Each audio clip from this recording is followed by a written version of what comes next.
नमस्कार दोस्तों, डेट है आज की 8 मई 2020 और स्वागत है आपका प्लेन बूस्टर न्यूज़ डिस्कशन में। सबसे पहले इंपॉर्टेंट आर्टिकल स्टाइरिन गैस के बारे में है।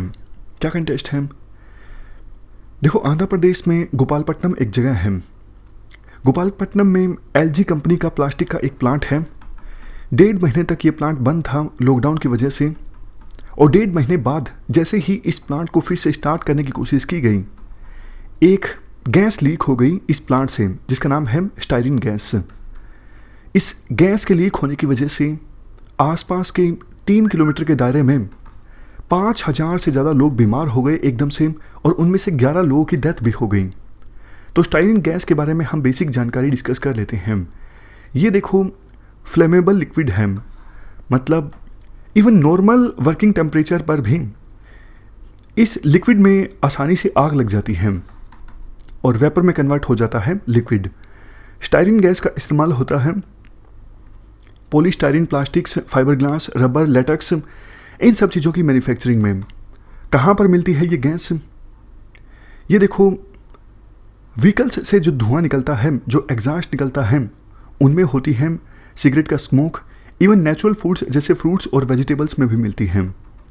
अब बात करते हैं क्या नुकसान हो सकते हैं अगर कोई पर्सन इस गैस में एक्सपोज्ड होता है। अगर देखो, थोड़े समय के लिए कोई पर्सन इस गैस के चपेटे में आता है तो सांस लेने में दिक्कत आ सकती है, आंखों में इरिटेशन हो सकती है, म्यूकस मेम्ब्रेन में भी इरिटेशन हो सकती है। म्यूकस मेम्ब्रेन का काम क्या होता है?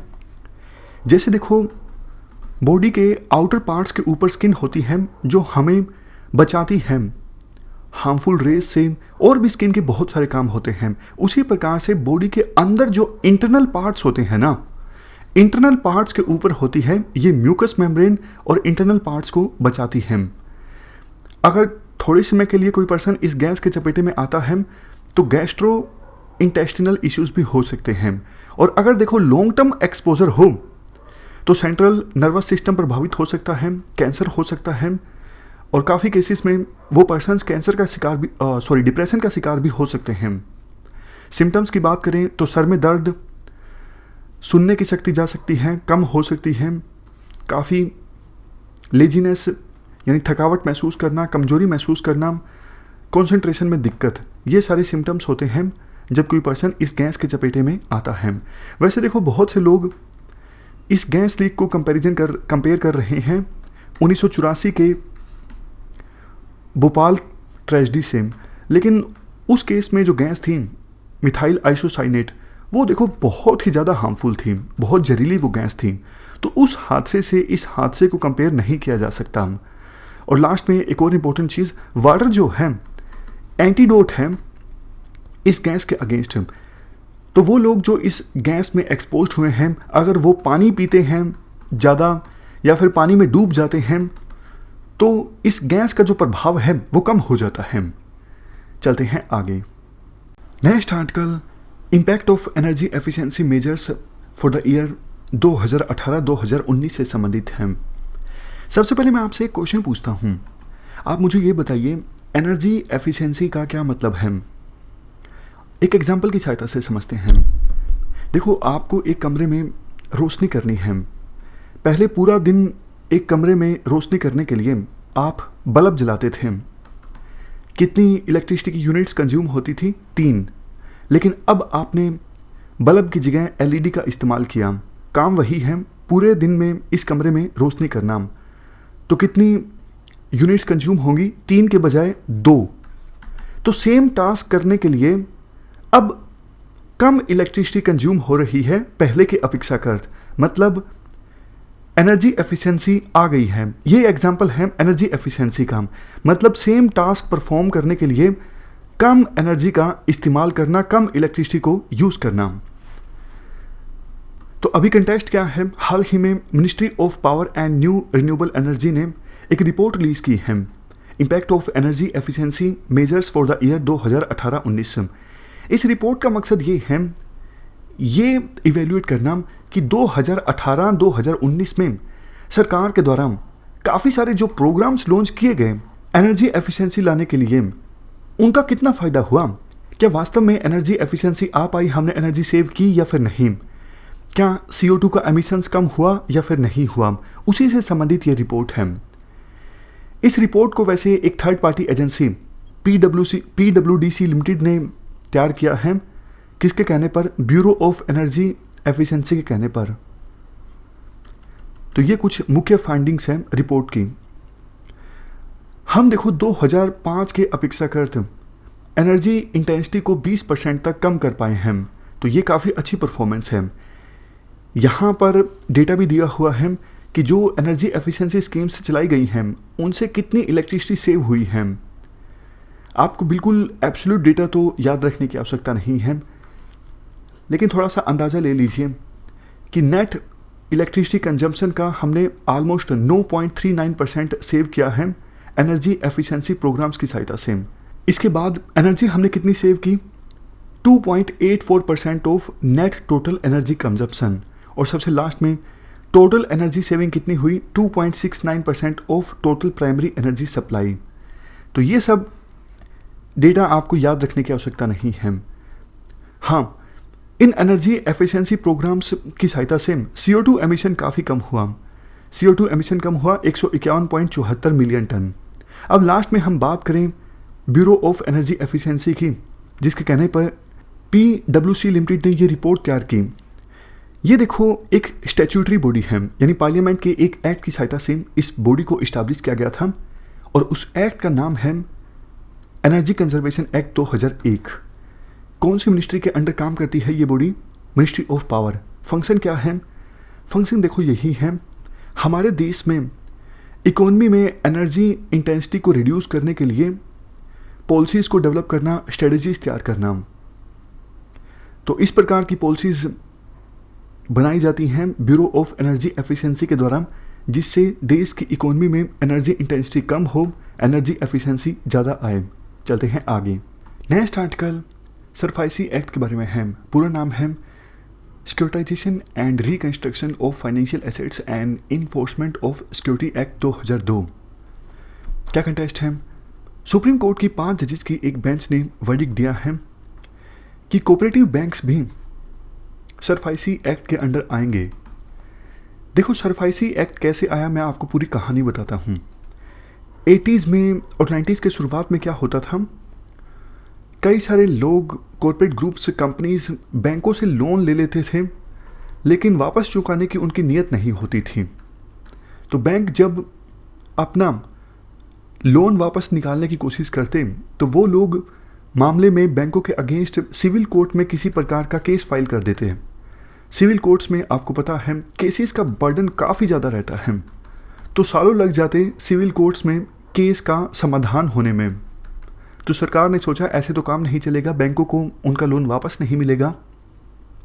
तो 1993 के आसपास डेट रिकवरी ट्रिब्यूनल्स को इस्टेब्लिश किया गया। मतलब ट्रिब्यूनल्स, ऐसे ट्रिब्यूनल्स जिनका स्पेशल काम यही होगा कि बैड लोन संबंधित पिटीशंस को सुनना, डेट संबंधित पिटीशंस की सुनवाई करना।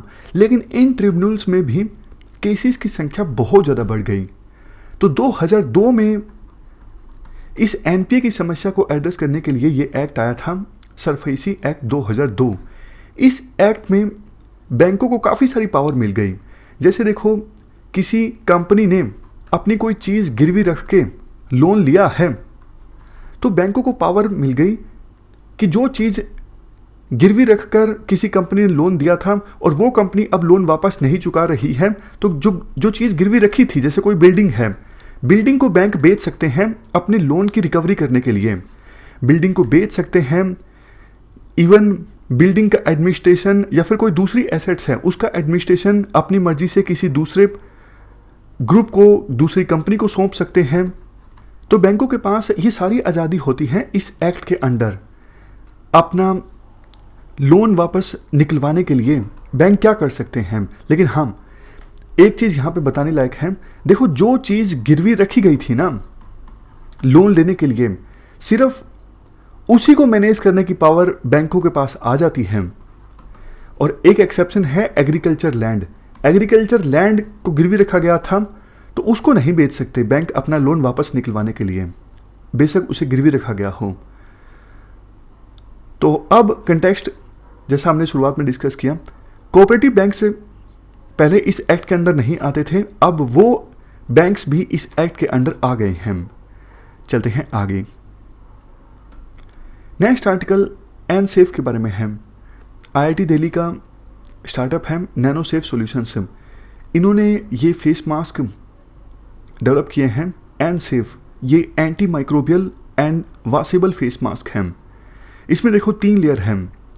जो सबसे अंदर वाली लेयर है ये हाइड्रोफिलिक लेयर है, ये कंफर्ट के लिए है।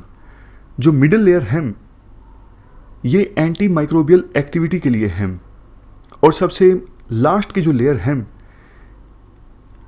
ये वाटर और ऑयल रिपेलेंट बिहेवियर के लिए है। मतलब वाटर और ऑयल को नज़दीक नहीं आने देती सबसे बाहर वाली लेयर। तो 3 लेयर का ये मास्क है, हर एक लेयर का अपना एक काम है। एफिशिएंसी ये होगी इस मास्क की 99.2% बैक्टीरियाज को या फिर दूसरे माइक्रोब्स को फिल्टर कर देता है ये मास्क। सांस भी अच्छे से आ जाता है। तो ये हमने आर्टिकल डिस्कस किया एन सेफ मास्क के बारे में। Next article world health assembly के बारे में है। क्या कंटेस्ट है? देखो, ताइवान ने कोविड-19 पर सक्सेसफुली काबू पाया है। तो मांग चल रही है ताइवान की तरफ से भी और कई सारे और दूसरे देशों और एक्सपर्ट्स की तरफ से भी कि ताइवान को अब वर्ल्ड हेल्थ असेंबली का मेंबर बनाया जाए। देखो, चाइना के दबाव में वैसे ताइवान को वर्ल्ड हेल्थ असेंबली का मेंबर नहीं बनाया जा रहा है। वर्ल्ड हेल्थ असेंबली की हम बात करें, ये WHO की यानी वर्ल्ड हेल्थ ऑर्गेनाइजेशन की सबसे बड़ी डिसीजन मेकिंग बॉडी है। इसमें अभी टोटल 194 देशों के रिप्रेजेंटेटिव्स शामिल हैं। वर्ल्ड हेल्थ असेंबली की पहली जो मीटिंग ऑर्गेनाइज हुई थी वो 24 जुलाई 1948 को हुई थी। ये देखो WHO की गवर्निंग बॉडी है। काम क्या है? World health assembly director general को सिलेक्ट करती है, गोल सेट करती है, प्रायोरिटीज सेट करती है, इवन WHO के बजट और एक्टिविटीज़ को भी अप्रूव करती है। कहाँ पे है हेडक्वार्टर इस वर्ल्ड हेल्थ असेंबली का? जनेवा में। हर साल मई के महीने में वर्ल्ड हेल्थ असेंबली के जो मेंबर्स हैं वो आपस में मिलते हैं और ये सारे काम करते हैं ऊपर जो हमने डिस्कस किए। तो ये थी हमारी आज की डिस्कशन। जल्दी से हम रिवाइज कर लेते हैं हमने आज क्या क्या डिस्कस किया। सबसे पहली स्टेटमेंट स्टाइरिन गैस के बारे में है। ये एक फ्लेमेबल लिक्विड है। इसका इस्तेमाल होता है पॉलीस्टीरीन, प्लास्टिक्स, फाइबरग्लास, रबर और लेटेक्स की मैन्युफैक्चरिंग के लिए। क्या ये स्टेटमेंट सही है? ये गलत है। ये स्टेटमेंट सही है। दूसरी statement bureau of energy efficiency, क्या ये स्टैट्यूटरी बॉडी है और ministry of new and renewable energy के अंतर्गत आती है? बताइए स्टेटमेंट सही है या गलत है? ये स्टेटमेंट गलत है। Bureau of energy efficiency body ministry of power के अंतर्गत आती है, ना कि ministry of new and renewable energy के अंतर्गत। Next statement world health assembly, ये सुप्रीम डिसीजन मेकिंग बॉडी है WHO की। सभी मेंबर स्टेट्स के रिप्रेजेंटेटिव पार्टिसिपेट करते हैं इस हेल्थ असेंबली में। बताइए स्टेटमेंट सही है या गलत है? ये स्टेटमेंट देखो सही है। सभी 194 मेंबर स्टेट्स के रिप्रेजेंटेटिव पार्टिसिपेट करते हैं वर्ल्ड हेल्थ असेंबली में। सबसे लास्ट में एन सेफ, ये क्या है? ये एक anti microbial and washable face mask है जिसको डेवलप किया गया है IIT दिल्ली स्टार्टअप, जिसका नाम है नैनो सेफ सॉल्यूशंस। यहाँ पे लिखा नहीं हुआ लेकिन नाम यही था, नैनो सेफ सॉल्यूशंस। बताइए स्टेटमेंट सही है या गलत है? ये स्टेटमेंट बिल्कुल सही है। ये देखिए ऊपर IIT दिल्ली स्टार्टअप है नैनो सेफ सॉल्यूशंस। इन्होंने ये anti microbial and washable face mask बनाया है जिसका नाम है एन सेफ। तो ये थी हमारी आज की डिस्कशन। फिलहाल इस डिस्कशन में इतना ही है। Thank you very much for discussion.